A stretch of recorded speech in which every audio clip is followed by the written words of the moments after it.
Fala galera, beleza? Estamos aqui mais uma vez com mais uma conversa com uma startup.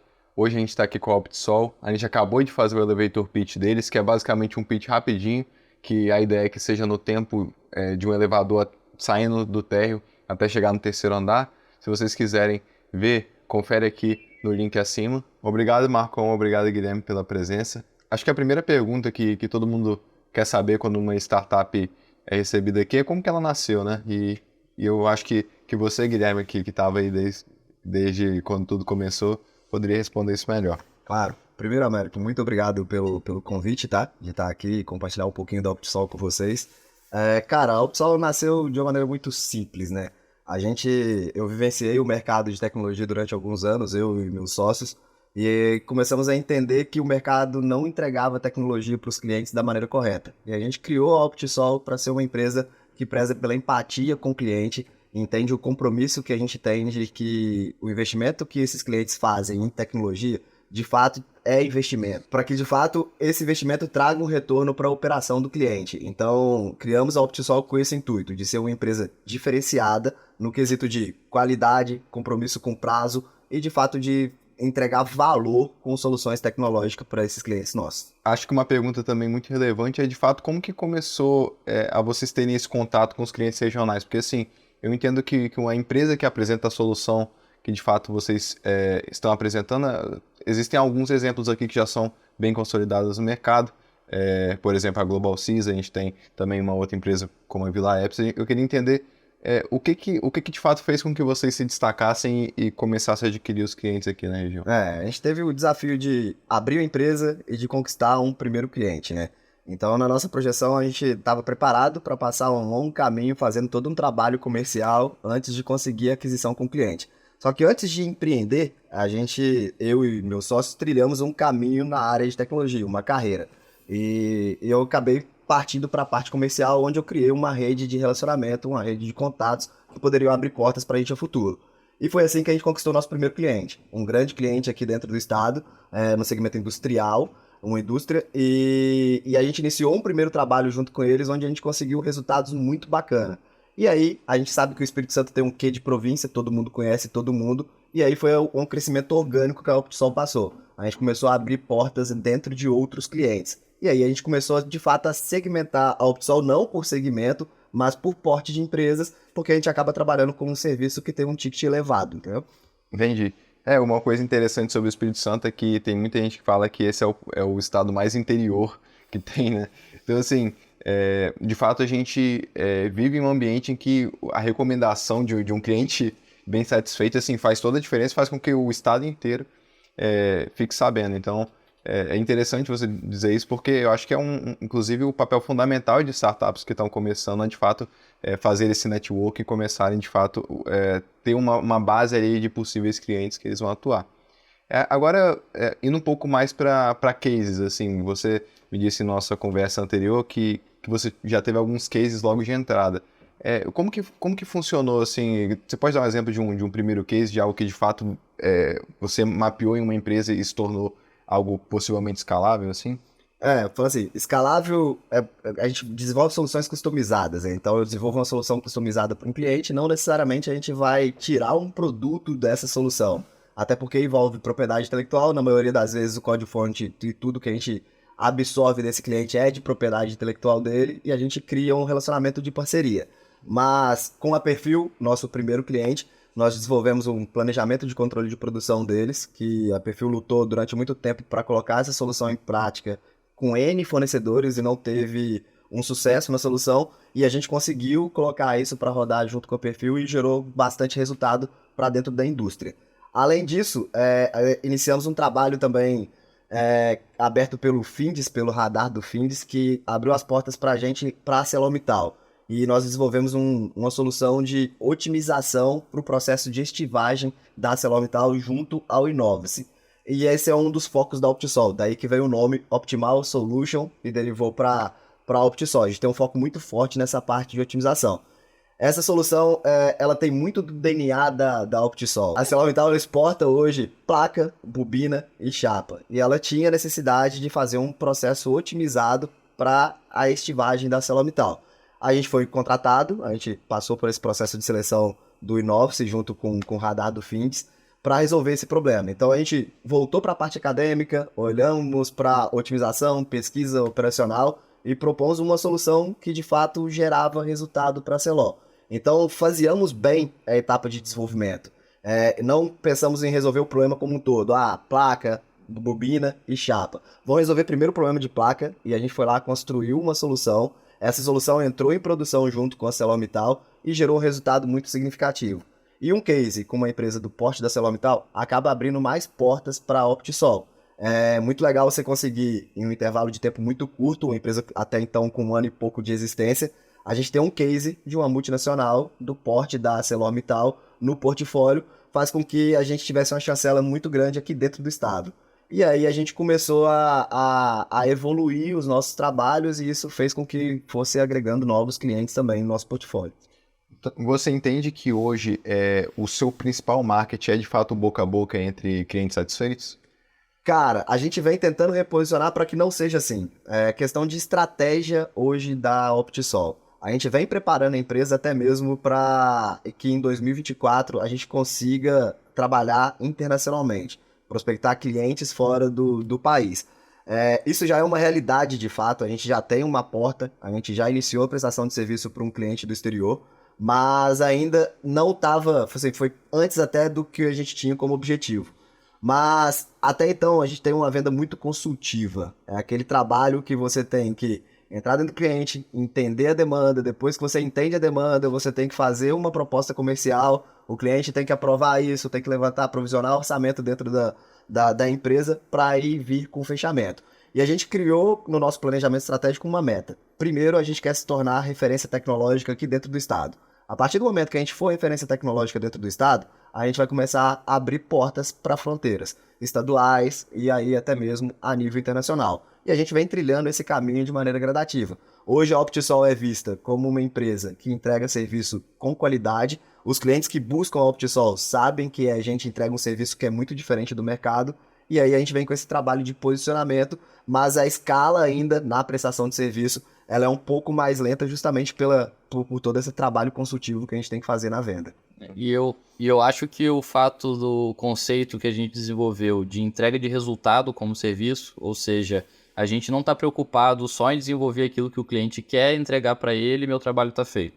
A gente quer ver o impacto que aquilo está causando dentro do cliente, a gente quer o sistema, o software em produção, gerando o retorno para o cliente, para aí sim a gente conseguir uma longevidade naquele contrato pelas entregas e o resultado que a gente está aplicando, e não simplesmente por prazo contratual que está assinado. Então acho que isso faz com que a gente comece a ser visto e se posicionar no mercado de uma forma diferente. E trazendo um pouco em relação às dores que hoje vocês enfrentam, né? Eu entendo que a gente tem uma facilidade, né, como vocês disseram, de por estar em um estado, digamos assim, que tem um formato de interior, a gente consegue, querendo ou não, se tornar conhecido de uma forma um pouco mais rápida do que seria, por exemplo, em São Paulo ou em outros lugares, que também a concorrência é muito maior. Mas assim, hoje qual que é a principal dor que vocês enfrentam, assim? Se vocês forem eleger a principal, o que hoje vocês enfrentam que às vezes pode impedir vocês de subir mais um degrau, assim? Cara, eu acho que a gente vem vencendo barreiras ao longo do tempo. Quando você se propõe a entregar um serviço de qualidade, um serviço diferenciado do que o mercado pratica, você está trazendo algo novo para o mercado. Isso leva um tempo de adaptação para que os clientes entendam o que você está entregando como serviço, principalmente na prestação de serviço. E aí a gente veio passando por N problemas ao longo desse processo.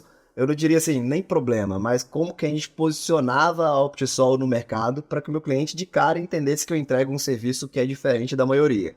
E aí, a principal dor que a gente teve num determinado momento foi fazer o meu cliente perceber valor. Porque o que acontece na maioria dos cenários? Eu chego com uma proposta comercial e quando a gente trabalha com um serviço que ele é de qualidade, consequentemente esse serviço ele tem um valor mais alto, um preço mais alto do que a maioria da concorrência pratica.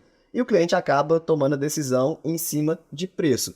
E aí a gente começou, cara, como que eu vou posicionar a Optisol de uma maneira para que o meu cliente entenda de fato que o meu serviço é diferente? O Marcão já deu um briefing, a gente criou um conceito de que a Optisol hoje é uma empresa Result as a Service. A gente entrega resultado para os nossos clientes. Nós entregamos resultados para ArcelorMittal, entregamos resultados para perfil. Então a nossa preocupação, ela não está na entrega do software. A minha preocupação com o meu cliente está no resultado que esse software gera para a operação dele. E aí vem todo um conceito de empatia que a gente tem para os nossos clientes, que é o que eu falei com você brevemente ali no pitch.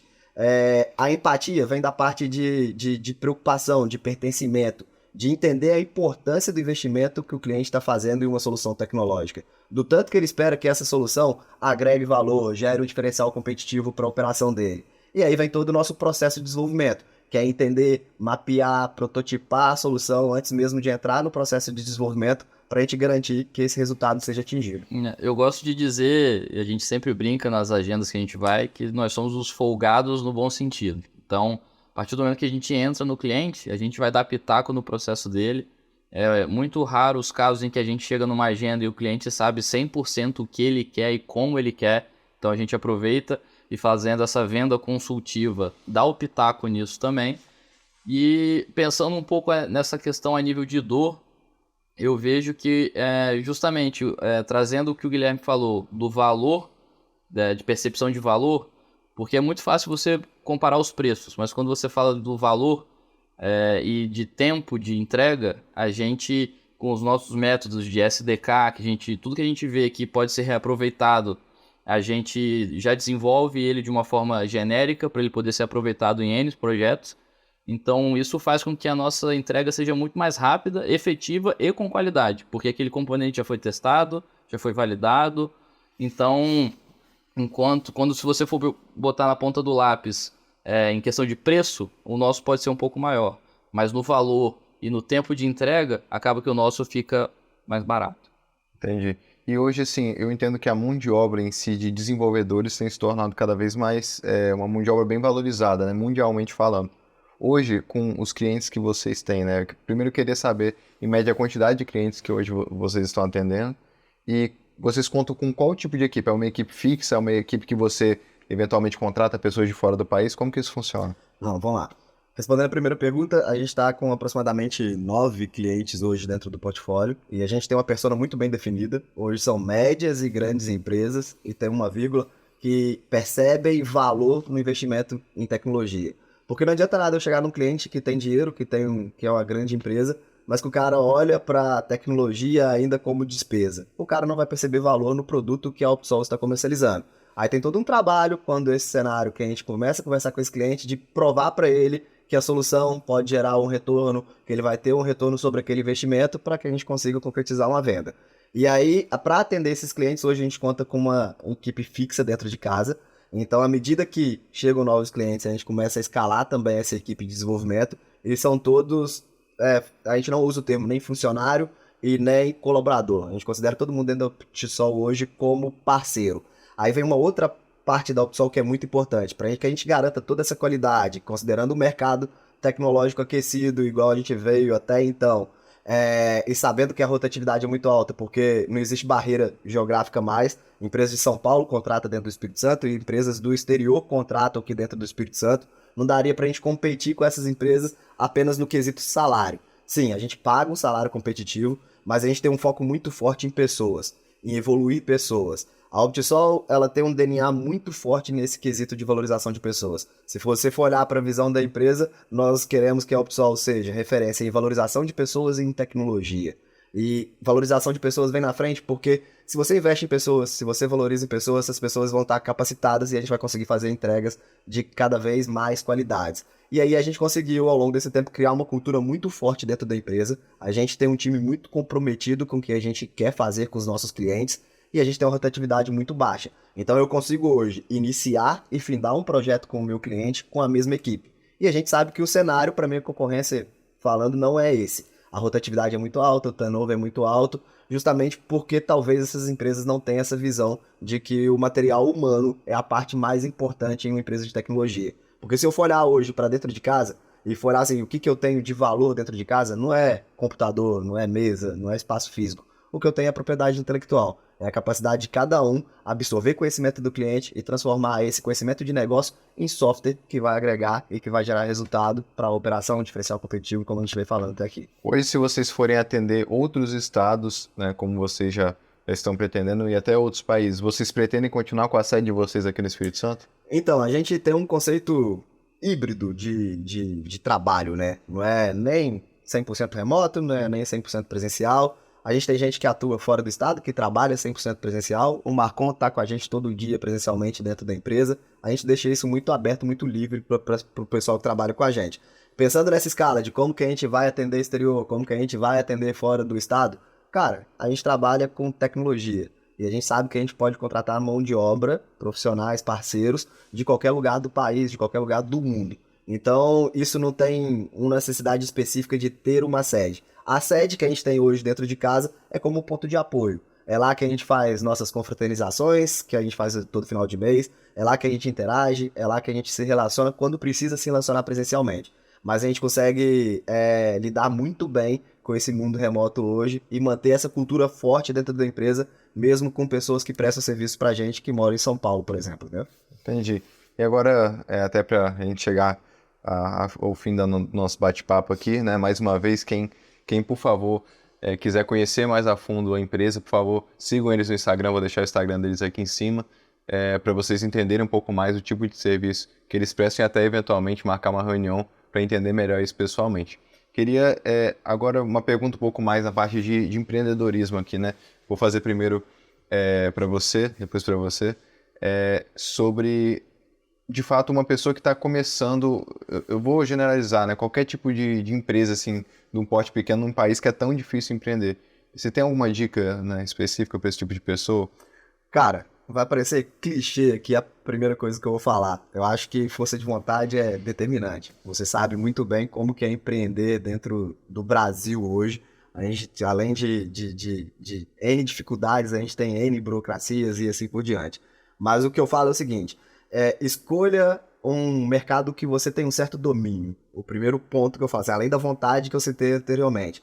Eu trilhei uma trajetória profissional em tecnologia antes de empreender. Então eu sei alguns problemas que eu poderia enfrentar como empreendedor. Eu não precisei de conhecer o mercado. Eu tenho desafios hoje de ser um novo empreendedor, um início de carreira como empreendedor, que são desafios comuns que todo mundo vai passar. Agora, eu acho que uma expressão que eu sempre uso, não dá para você empreender num restaurante se você não conhece de um processo de um restaurante.